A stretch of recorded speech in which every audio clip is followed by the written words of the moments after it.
이번에는 국민의힘 얘기를 좀 하겠습니다. 국민의힘도 이제 4강으로 압축이 됐고, 그리고 오늘부터 이제 본격적인 경선에 들어갑니다. 오늘은, 호남권, 그러니까 광주에 내려가서 지역 토론을 합니다. 그리고 이번 주 금요일에는 13일 날은 이제 내일 모레 제주에서 오고, 금요일 날은 서울에서 이제 이 양자 토론을 벌입니다. 그러니까 매주 3번씩 토론이 있습니다. 아주 한 10번, 한 달 동안에 이렇게 토론을 벌이는데, 지금 우선 하나는 1위가 누구냐를 가지고 계속 지금 공방을 벌이고 있어요. 윤석열 측에서는 누가 보더라도 지금 뭐 확고하게 4.2 정도의 4% 이상의 격차를 홍준표하고 벌였다. 지난번에는 1.8%였어요. 근데 이번에는 책임당원 그 비율이 30% 올라가고 일반 여론조사가 70%를 내렸단 말이에요. 그것을 감안해서 그런지 한 4% 이상을 이겼다는 거고, 홍준표는 거짓말하지 마라. 자기가 몇 프로 이겼다고는 않는 것 같아요. 뻥친다 뭐 이렇게 얘기하고 있는데 누가 이긴 겁니까? 제가 이제 그걸 하기 전에요. 공직선거법 제가 108조부터 책을 다 뒤집어서 법조문하고 판례를. 그래서 제가 국민의힘에 요구했잖아요. 솔직히 어디에 그 경선 여론조사 공표 금지가 어디 있느냐? 그러니까 왜 발표를 안 하는지 모르겠어요. 이게 말이 안 돼요. 그 자기들에게 공직선거법 108조를 예를 들잖아요. 근데 거기는 뭐냐면 우리가 보통 말하는 깜깜이 선거할 때 왜 선거일 전에 6일 전에부터는 이게 여론조사 공표 못 하죠. 이 조항이 1항이고요. 그다음에 그 밑에 조항에 보면 뭐 당내 경선은 여론조사를 할 수 있다. 요 정도만 있고요. 이게 당내 여론조사 경선을 발표하면 안 된다는 게 법에 없습니다. 옛날에 그때 왜 박근혜하고 이명박이하고 대통령 싸울 때 기억나시죠? 그때 그 3, 2, 2, 3이었죠. 뭐 당원 30, 당원 여론조사 20, 뭐 일반 여론조사 이런 거 있잖아요. 그때 다 항목별로 공개했죠. 그때 이게 여론조사 공개했잖아요. 근데 법에 그 이후에 선거법 바뀐 게 있나요? 자, 그 다음에 이번에 결선 여론조사 4명이 하죠. 그럼 이게 4명 순위 발표 안 할 겁니까? 그러니까. 4명 순위 발표하겠다고 답이 왔어요. 제가 드는 건 아니고 유권 해석을 했더니 정홍원이가 그러면 이게 1차, 2차는 안 하고 왜 3차는 합니까? 그럼 이게 법에 안 반합니까? 3차는? 똑같잖아. 1차든 2차든 3차든 예비 경선이잖아. 근데 그래서 저는 민주당은 다 발표를 하잖아요. 민주당은 여론조사는 아니고 이제 표지만. 어쨌든. 따라서 저는 이제 그 법에 금지 조항이 없어요. 이 말은 무슨 말이냐면 이게 그 선관위에서 정책적으로 결정하면 되는 거예요. 그러면 선관위에서 야, 발표하면 혼선이 오니까 우리 공개하지 말자고 할 수도 있고, 그 다음에 투명하게 발표하자 할 수도 있잖아. 이거는 법의 문제가 아니고 정책의 문제거든요. 근데 저는 공개 안 한 게 정책이 잘못됐다 봐요.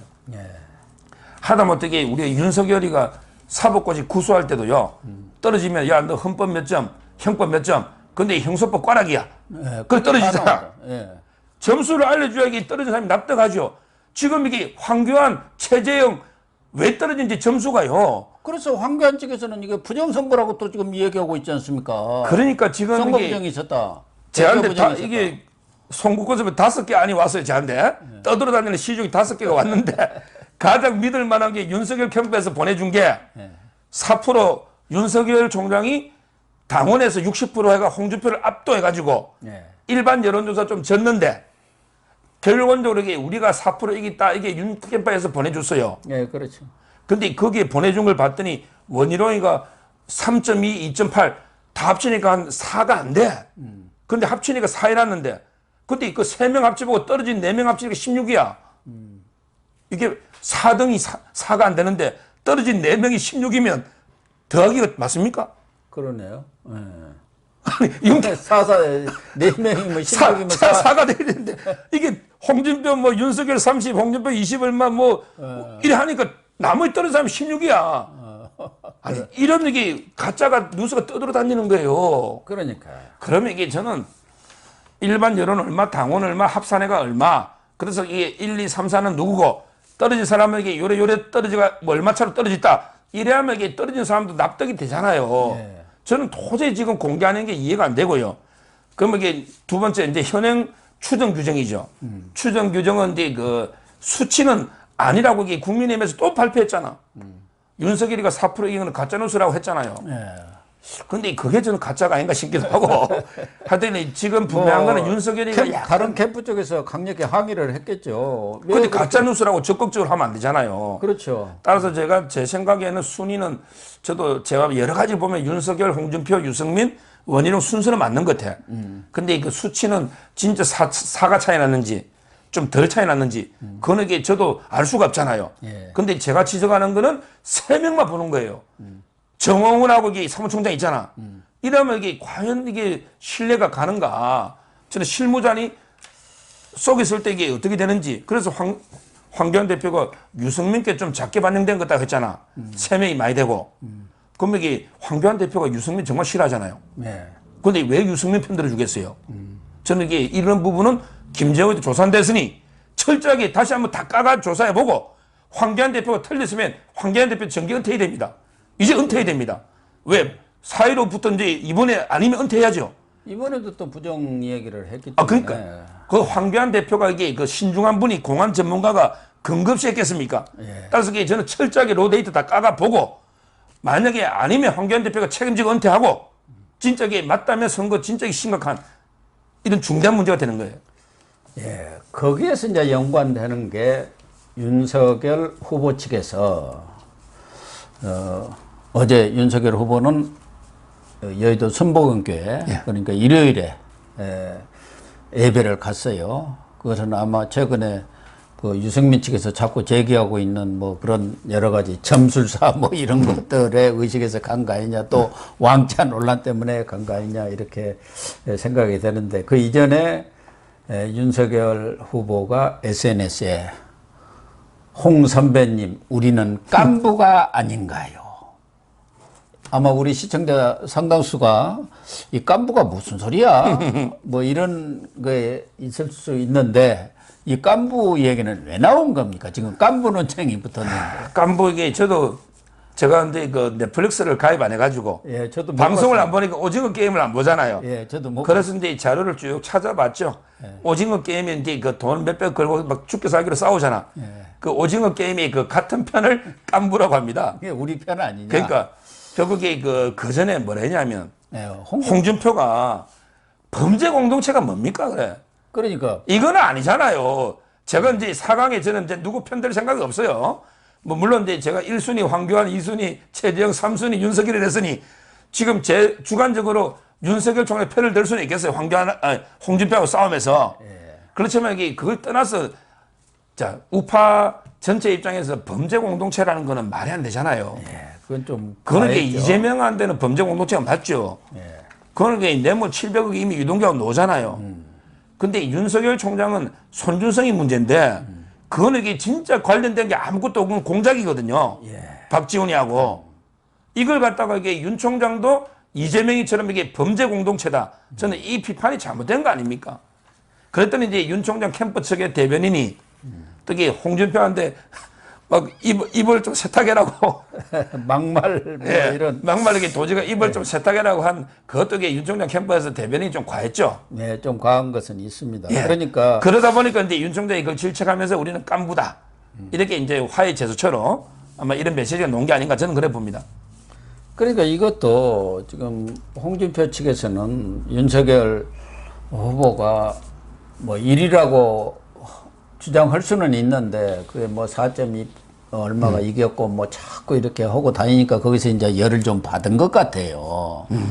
그래갖고 어제 윤석열 후보는 순복음교회 갔고 홍준표는 또 대구 동화사 지금 그거 들려가지고 TK를 그냥 확 쓸고 다니더구만요. 왜? TK에 워낙 뭐 많은 표가 몰려 있지 않습니까? 그리고 거기서 민주당 같으면은 뭐 호남 또 이 보수는 TK 아닙니까? 그러니까 TK에서 올리지 않으면은 지지를 받지 못하면은 대선 후보가 되기 어렵다 이렇게 판단한 거 아니겠어요?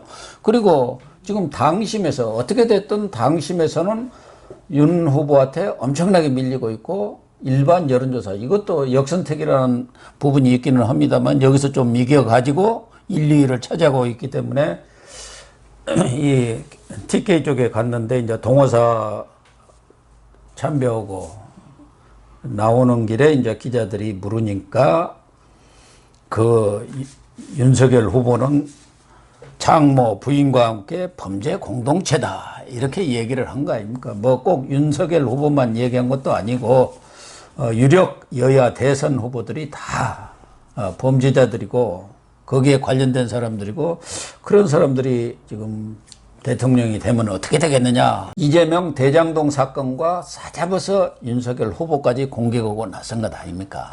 그게 좀 과한 거죠. 그렇죠. 근데 저는 이번 대선이요. 전대미문에 또 중요한 게 하나 나올 것 같아요. 박사님이 정치 뭐 몇십 년 한번 해고해 보면 저 좌파 중에서 호남 전라도에서 1등 못한 후보가 후보된 거는 이게 처음이죠. 예, 그렇습니다. 우리 87년 이후 처음이잖아. 예. 근데 1% 차이든 어떻든 간에 이낙연이가 전라남도에서 1등 했잖아. 1등 했죠. 이재명이가 2등 했잖아. 예. 근데 전라도에서 1등 못한 후보가 여당 후보가 된 적이 있었나요? 없죠. 예. 근데 저는 야당도 이번에 사상 최초로 TK에서 1등한 후보가 후보 못 될 수도 있다 봐요. 이거는 이게 전라도와 똑같습니다. 지금 이게 TK는 윤석열이가 1등입니다. 근데 윤석열이가 후보 된다는 보장은 없어요. 이게 왜 그러냐? 지금 이게 최초로 영남권 당원보다 수도권 당원 과반이 무너진 거예요. 아, 그렇습니다. 이 말은 이게 그 수도권이나 호남에서 이준석 체제 이후에 뭐 저는 위장 당원도 일부 있고 아닌 사람도 있을 거예요. 26만 명이 늘었지 않습니까? 그러니까요. 그렇게 기존에 늘면서 책임 당원이 28만 명인데 26만이 늘어버렸어요. 그래서 이제 그 당원들이 그 1차, 2차 때는 투표를 거의 못 했어요. 1차, 2차 때는. 근데 이번에 4명에서는요, 그 새로 들어온 당원들이 이제 대거 투표를 많이 할 겁니다. 네. 그러다 보면 이게 그 당심도 저는 윤석열이가 꼭 앞선다고 장담은 못 하는 거예요. 왜냐하면 이게 위장당원 포함한 신규 당원이 많이 들어왔잖아요. 예. 그리고 이게 대구 경북이 이제 절대 물론 많지만 과반은 이게 이미 무너져 있거든요. 예. 그래서 앞으로 이게 그 경선은 흥미진진하게 아마 이게 진행되지 않을까. 현재까지는 이게 TK에서는 아직 윤석열, 왜냐하면 이게 그 기존 당원들하고 연세가 많으신 어르신 당원들 있잖아요. 이분들에게 윤석열 지지가 아무튼 높거든요. 네. 따라서 조금 이게 지켜봐야 되는데 뭐 상당히 저는 불꽃 튀는. 왜냐하면 이게 야당도 이재명이도 한 칼에 이낙연한테 더블 스코어 져버리잖아. 네. 이게 그러면 이게 그 여파가 또 야당도 오거든요. 어떤 주자가 갑자기 치고 나갈지 하다못해 원희룡이가 갑자기 치고 나갈지 대장동 앞으로 이게 경선이 상당히 드라마틱할 것 같아요. 예. 그래서 이런 부분에 대해서도 윤석열 전 총장이 어떻게 보면은 이 서로 너무 지나치게 같은 후보들끼리 싸우는 것은 본선이 앞으로 있기 때문에 품격 있게 동지임을 잊지 말고 금도를 넘지 말고 싸우자. 그렇게 지금 어떻게 보면은 화해 제스처랄까 그것을 보낸 거 아닌가 이렇게 보여지는데 오늘부터 이제 한 10차례 토론이 있고 그 토론이 얼만큼 또 영향력을 미칠 수는 있을지 모르겠습니다만은 말씀하신 홍준표 후보도 만만치 않은 경쟁력을 지금 보이고 있지 않습니까? 오히려 유승민 후보는 예상보다는 이렇게 지난 토론에서도 크게 각광을 받지를 못했어요. 그 사람이 스스로 경제 전문가고 뭐 내공이 있는 사람으로 이렇게 많은 사람들이 생각을 했지만 그렇지는 못했고 오히려 원희룡 후보가 대장동 뭐 일타 강사라고 할 정도로 그런 다른 정책의 면에서도 상당히 실력을 보여줬고 또 대장동 비리에 대해서 아주 집중적인 공격을 가하면서 당심에서는 유승민 후보를 이겼다 뭐 이런 얘기까지도 있어요. 원희룡 후보의 약진도 예상이 되지 않습니까? 뭐 근데 문제는 선거할 때 제일 중요한 게 저는 사표 방지 심리가 있어요. 저도 그렇거든요. 제가 이게 누굴 좋아해도 내 표가 그냥 사표가 돼버리면 안 되잖아. 예. 그러면 이게 좀 될 만한 가능성이 있는 쪽으로 덜 나쁜 사람을 밀거든요. 예. 그래서 지금도 이게 저는 윤석열하고 홍준표 싸움으로 갈 것 같아요. 그러겠죠. 이미 뭐 유승민이는 이제 동력을 좀 많이 상실한 것 같고요. 그다음에 원희룡이는 이제 치고 가기에는 지금 너무 늦었죠. 이미 그 4등에서 이제 치고 가기는 쉽지는 않고 후보가 되기는 어렵겠지만 원희룡이 상승세가 지속될 경우 과연 누구 표를 갉아먹을 건가 이게 이제 중요해요. 뭐 그런 부분이 있고 지금은 그다음에 아마 박빙의 싸움으로 갈 가능성이 크지 않습니까? 원희룡은 이제 그 적이었고 상당히 좀 무난한 지금 이미지예요. 이쪽 저쪽. 중도. 그래서 저는 이게 예를 들어 홍준표나 유승민이나 누구 한 명이 되잖아요. 그럼 이게 후보가 되면 차기 당권 있죠. 차기 당권은 이게 원희룡이가 유력한 것 같아요. 뭐 선대위원장이나 뭐 차기 예약을 당권. 해놨다고 봐야죠. 뭐 윤석 체제 무너지면 4강에 들어왔기 때문에. 그 점에서 이게 그 원희룡은 뭐 4강에 들면서 이제 그 정치적으로 상당히 그 입지는 많이 확보한 이런 이제 그 상황으로 보이고요. 그래서 결국은 이제 그 지금 이게 그 저는 홍준표 윤석열 이 싸움에서 최근에 그 신규 당이 가입한 당원들 있잖아요. 20몇만 명. 이 사람들에게 표가 과연 이게 조직적으로 대거 홍준표한테 가느냐 안 가느냐. 이런 이제 첫째 하나 변수가 있는 거고요. 그 다음에 두 번째, 아무래도 이게 경선은 저쪽 주자하고 이게 맺히잖아. 저쪽이 그 움직임에 영향을 많이 받을 것 같아요. 저쪽이 만약에 이재명이가 막 급전직하면서 저는 후보 유지가 쉽지 않다 보거든요. 지금 이게 완전히 그냥 그렇게로 몰린 거 아닙니까? 더블 스코어에서 졌으니. 그럼 이게 저쪽에 후보가 막 교체로부터 이게 이런 영향이 우리 쪽에도 이게 약간 영향을 줄 수 있다. 과연 이게 누가 나가야만 이게 누구하고 이게 좀 잘 맞는지 이런 부분들이 좀 따져보기 때문에 상당히 그 좌파들의 그 동향 움직임도 우리 그 투표에 좀 영향을 줄 수 있고요. 그래서 결론적으로 옛날에는 이게 그 윤 총장이 뭐 무조건 당심에서 많이 앞서니까 아주 이게 좀 유리한 거 아니냐 이런 뭐 분석이 많았지만 지금 이게 윤 총장 척에 의하더라도 4% 차이거든요. 요즘 이게 4%는 하루아침에 뒤집어지잖아요. 그래서 저는 뭐 진짜 제보고 물으면 이게 예측이 좀 쉽지 않을 거고요. 하여튼 저는 이제 누가 되든 간에 뭐 제 입장은 누가 되든 간에 이게 그 하나가 돼. 진짜 우리는 하나 돼야 돼요. 저쪽은 이게 한 지붕 두 가족이 되더라도 우리는 이게 하나 돼가지고 가야 되는데 지금 이게 분위기가 너무 험악해요. 제가 이게 마지막 토론 끝나고 유승민하고 윤석열 총장이 서로 삿대질하면서 인사도 안 하더라고. 왜냐하면 이게 천공서성 아느냐, 지정선임 아느냐, 이병환 씨 학문침 아느냐 이런 식의 이 유승민이나 하태경이나 도대체 경선을 깨러 온 건지 이 두 명, 이 유승민 이쪽도 이게 문제고요. 홍준표도 이게 너무 과하게 범죄공동체 하면서 이러면 나중에 윤 총장이 후보 됐을 때 그 또 신규 들어온 사람들이 이탈할 수 있잖아. 이낙연 지지층처럼. 이게 좀 걱정이 되는 이런 상황입니다.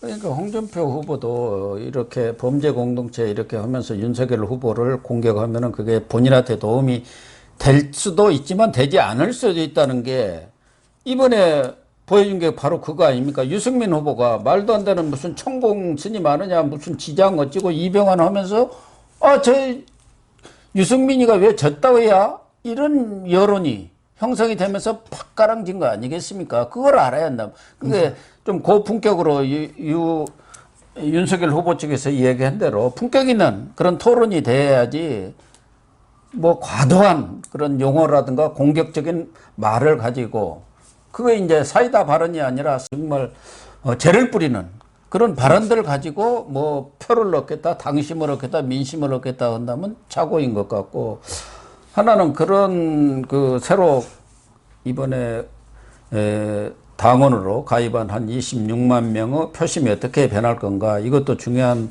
변수가 되겠습니다만은 지금 이재명의 경우를 보더라도 이 윤석열 후보가 앞으로도 여권으로부터 지속적으로 공격을 더 많이 받지 않겠느냐 상식적으로 보면은 그렇게 될 경우 오히려 당심이 더 모일 수도 있고 지금까지도 이 당심이 윤석열을 지켜온 것 아닙니까?